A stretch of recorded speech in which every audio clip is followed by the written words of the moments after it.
कैसे लगेगा comment box में बताइएगा। बाबा ही बाबा बोला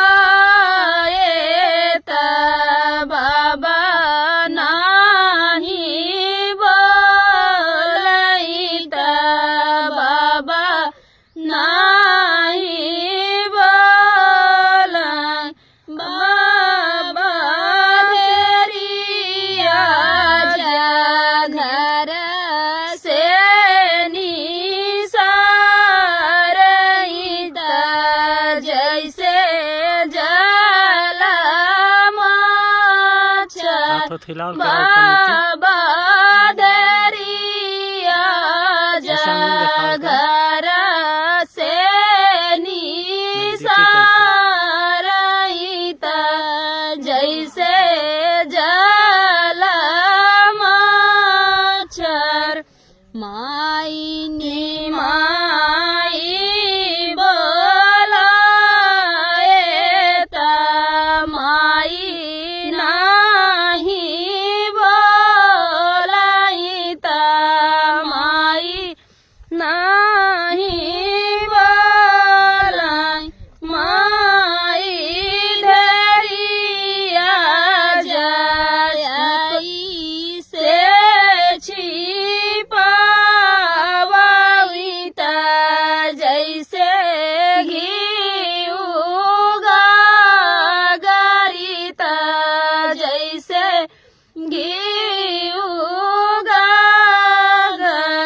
माई धरिया गई से छिपावाईता जैसे घी उगागरीता जैसे घी उगागर चाचाई चाचा बोलावेता चाचा नाही बोलाईता चाचा नाही बोलाई चाचा दरिया जा घर से निसारईता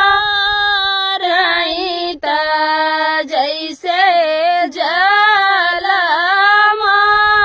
मच्छरता जैसे जला मच्छर चाची नी चाची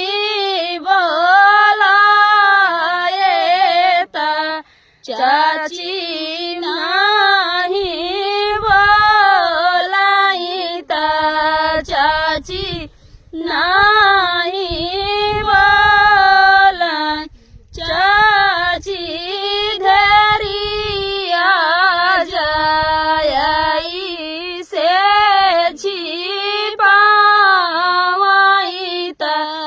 जैसे जई उगागरीता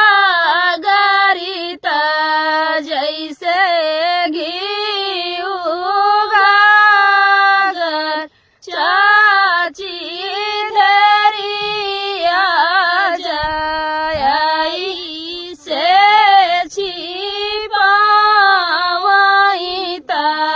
जैसे घी उगागरीता जैसे घी उगागर।